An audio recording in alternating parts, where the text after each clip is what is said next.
தமிழ் கடவுள் சேனலுக்கு உங்கள் எல்லாரையும் வரவேற்கிறேன். இந்த வீடியோவில் நம்ம என்ன பார்க்க போகிறோன்னா, கார்த்திகை தீபம் தோன்றிய வரலாறு மற்றும் மிரள வைக்கும் சிவனின் கோபத்தால் உருவான திருவண்ணாமலை தீபம், அதன் பின்னால் இருக்கும் மர்மம் என்ன, வாங்க பார்க்கலாம். ஒரு நாள் தமக்குள் யார் பெரியவர் என்ற போட்டி விஷ்ணுவுக்கும் பிரம்மனுக்கும் உண்டானது. அதன் நடுவே வந்த சிவன் ஒரு பெரும் ஜோதியாக எழுந்தருளி காட்சியளித்தார். அதாவது இருவருக்கும் யார் பெரியவர் என்ற போட்டி மோதல் வந்தபொழுது நடுவில் காட்சியளித்த சிவபெருமான் ஒரு பெரும் ஜோதியாக நின்றார்.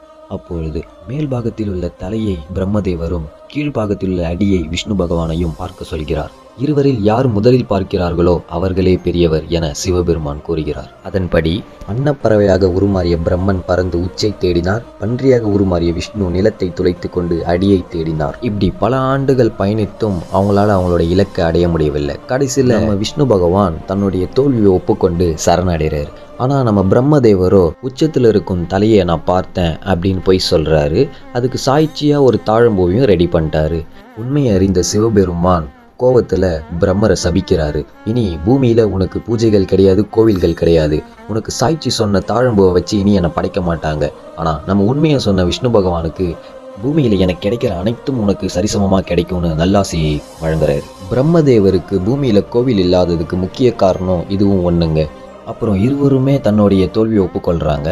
ஜோதி வடிவில் காய்ச்சலிக்கிற சிவபெருமான் கிட்ட ஒரு கோரிக்கை வைக்கிறாங்க. எங்களுக்கு காய்ச்சலித்த மாதிரியே நீங்கள் அனைவருக்குமே காய்ச்சலிக்க வேணும் அப்படின்னு கோரிக்கை வைக்கிறாங்க. இப்படி இவங்க ரெண்டு பேர் சொன்னதை சிவபெருமான் ஏற்றுக்கிறாரு.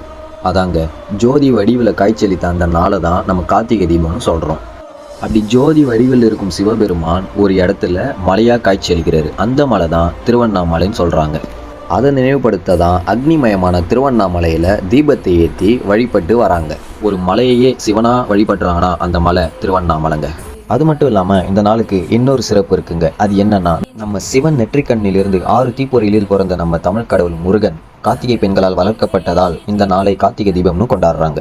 அதாவதுங்க 6 குழந்தையா இருந்த முருகன் கார்த்திகை பெண்களால் வளர்க்கப்படுகிறார். அப்படி சிறப்பாக வளர்க்கப்பட்ட ஆறுமுகன் தன்னுடைய தாயான பார்வதி தேவி கிட்ட போகும்போது ஆறுமுகனை நம்ம பார்வதி தேவி கட்டி அணைக்கிறாங்க. கட்டி அணைத்து ஆறுமுகனை ஒன்றாக்கி அவருக்கு கார்த்திகேயன் அப்படின்னு பேர் வைக்கிறாங்க.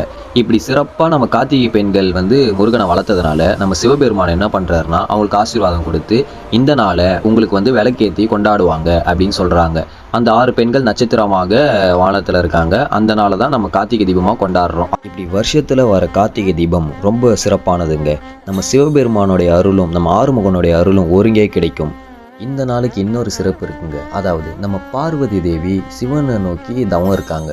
பல ஆண்டுகள் தவம் இருந்து சிவனில் பாதியாக உருவெடுத்த நாள் தான் இந்த நாள் சொல்கிறாங்க. அதாவது என்னன்னா, திருவண்ணாமலையில் தான் சக்தியும் சிவனும் அர்த்தநாதீஸ்வரர் காலத்தில் காய்ச்சலித்தனர். அதாவது சிவன் பாதி சக்தி பாதி இந்த ரூபத்தை காட்டின நாள் தான் இந்த நாள் சொல்கிறாங்க. இப்படி 3 சிறப்பான நிகழ்ச்சிகளும் ஒரே நாளில் நடந்துக்குதுங்க. அப்படின்னா பார்த்துங்க இந்த நாள் எவ்வளோ சிறப்பானதுன்னு. அப்புறம் ஒரு முக்கியமான விஷயம் நோட் பண்ணிக்கோங்க.